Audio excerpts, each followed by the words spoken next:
तफावत आहे ती दिसून आली होती। त्याचबरोबरचे पोलीस आयुक्त त्यावेळेचे असतील, पोलीस अधिकारी होते राकेश मारिया यांना भेटले, या सगळ्या संदर्भातले काही जे काही पुरावे होते हे पुरावे स्पष्टतः ते पोलिसांना मांडता आलेले नाहीये।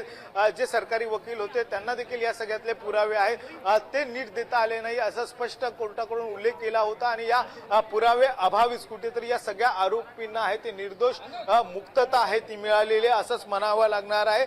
आणि गेल्या अनेक वर्षांपासून खरं तर हा निकाल काय येईल ह्याची प्रतीक्षा होती। खरं तर हा फायनल निकाल वाचण्यासाठी देखील कोर्टाने या अगोदरची देखील एक वेळ दिली होती, मात्र ती वेळ पुढे ढकलण्यात आली होती। 16 तारखेला खरं तर ह्याचा अंतिम निकाल आहे येणं गरजेचं होता। त्यानंतर 20 तारखेला हा सगळा निकाल आहे तो देण्यात आलेला होता। यातला एक जो आरोपी आहे तो उत्तर प्रदेशच्या जेलमध्ये अद्याप देखील एक दुसऱ्या केसमध्ये शिक्षा आहे तो भोगतो आहे आणि या आरोपीला सकाळी घेऊन येण्यामध्ये देखील उशीर झाला होता आणि त्यामुळे 1 तास उशिराने सगळं हे कोर्ट आहे ते सुरू झालं आणि जवळपास 1.5 ते 2 तासाची ही सगळी निकालाची सुनावणी आहे ती कोर्टामध्ये पार पडली। निकालाचं वाचन झालं आणि या निकालाच्या वाचनामध्ये जवळपास जेव्हापासून हा घटनाक्रम आहे 2006 ला जेव्हा ही घटना घडली तेव्हापासून त्या आरोपीला अटक केलं पहिल्या टप्प्यामध्ये। त्याचबरोबर जे काही आरोपींना कुठल्या बाजूला घेऊन गेले होते, उत्तर प्रदेशमध्ये असेल, बोरोलीतून नाथनाथ असेल,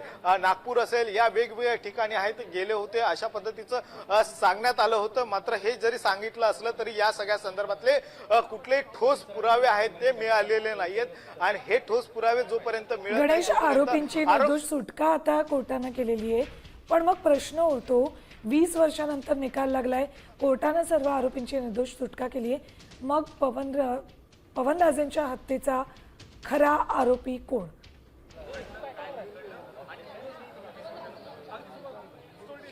नक्कीच हा प्रश्न आहे तो प्रलंबित आहेच, कारण की ज्या पद्धतीने खरं तर ही हत्या झाली त्यानंतरून यामध्ये मुख्य दोष होता तो म्हणजे पद्मसिंह पाटील यांचा सहभाग असल्याचं आहे ते सांगण्यात आलं होतं। त्यानंतर पद्मसिंह पाटील यांना सीबीआयने अटक करण्यात आली होती, जवळपास 3 महिने ते अटक होते। तर त्यातले जे काही बाकीचे आरोपी आहेत यांना देखील यामध्ये शिक्षा झाली होती। या शिक्षेनंतर सगळ्या आरोपींनी आहे तो जामीन मिळवला आहे आणि जामिनावर सगळेजण बाहेर होते। मात्र 20 वर्षाच्या प्रतीक्षेनंतरून हा निकाल लागला आणि या निकालामध्ये आता या सगळ्यांना आहे तो निर्दोष मुक्तता करण्यात आलेली पाहायला मिळते। गणेश, ओमराजे निंबाळकरांची प्रतिक्रिया कळू शकली आहे का? उच्च न्यायालयात अपील करणार आहेत का ते निकालाविरोधात? Thank you bye.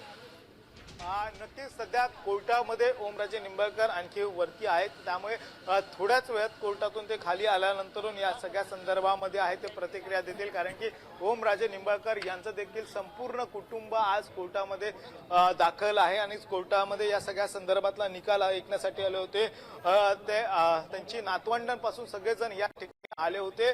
मात्र हा जो निकाल आलेला आहे या निकालामध्ये आहे ते ओमराजे निंबाळकर पुढची नेमकी भूमिका काय घेतात हे देखील पाहणं गरजेचं आहे, कारण की महाराष्ट्रातील सर्व बातम्यांचे विश्वासार्ह व्यासपीठ सकाळच्या सर्व सोशल मीडिया प्लॅटफॉर्मला लाईक, फॉलो आणि सबस्क्राईब करा। तसंच सर्व नोटिफिकेशनसाठी बेल आयकॉन प्रेस करायला विसरू नका।